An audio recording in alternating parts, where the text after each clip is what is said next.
Welcome to a CarWow point of view test drive of the Mercedes SLC. This is the SLC 300. So it has a 2-litre turbocharged petrol engine with 245 horsepower. I do like the way the steering wheel lowers as you get into the car. Comes as standard with a 9-speed automatic gearbox. So I'm driving the car at the moment in comfort mode, but let's press this button down there. Go for Sport Plus. The exhaust will get louder. Just move my seat, which you do by pressing there. And I'm going to take control of the gearbox manually. This engine is pretty nice actually.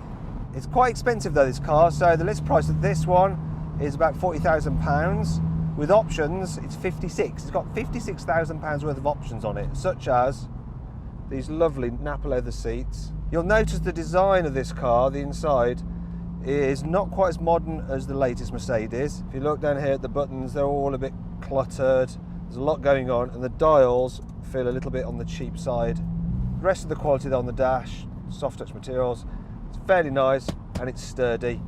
The infotainment system looks a little bit offset, can you see? It doesn't line up properly, and you can control it using the wheel down there. I don't think it's the easiest system to operate, and you have to pay extra if you want command online navigation. It's like £2,000. You don't get sat-nav as standard on any of these cars. You can have a cheaper Becker system, but it's not particularly good. Anyway, let's get back into the driving. So this is a front-engine, rear-wheel drive sports car, but it doesn't feel the sportiest of sports cars. An Audi TT, even the front-wheel drive version of the Audi TT, does feel more sporty to drive.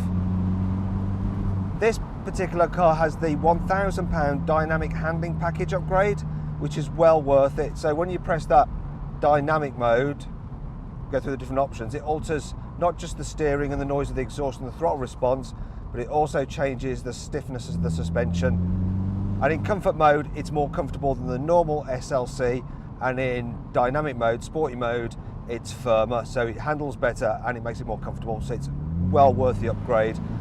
Even so, this car does feel quite fidgety over bumps in the road. You might be able to notice it. It's bouncing around quite a bit, and you do get quite a lot of shimmy and shake through the body as it flexes over bumps. It does feel a little bit old now, this car. I'm just going to stop, and the reason I'm going to stop is that you absolutely positively have to stop if you want to put the roof up.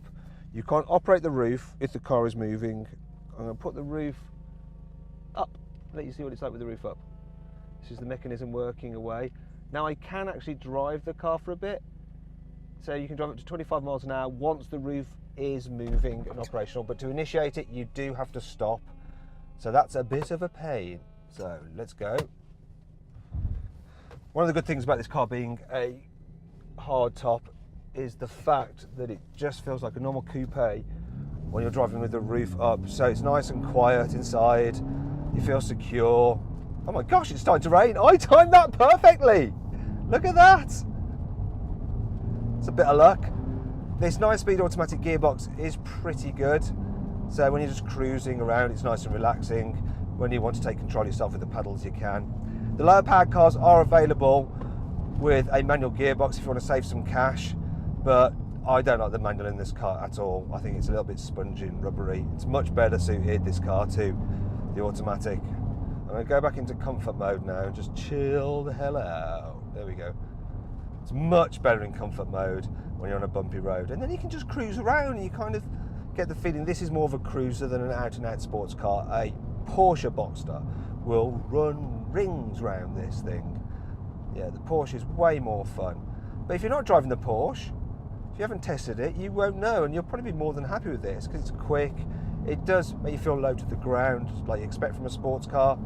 It's all right, you know. And when you consider the discounts you can get on this car now, because it's quite old, because it's based pretty much on the SLK. They just changed the name to SLC and did some design tweaks. Because of that, because it's an old car, you get incredible discounts. So on CarWow, this car, this £56,000 car with options, I spec'd it up and a dealer offered me one brand new, £41,000. And then with all the kit on it, it seems kind of decent value. The entry-level SLC 180 with the 1.6 turbo engine, that starts from £32,000, but with the CarWow discount, you're looking at £23,000. That is MX-5 money there.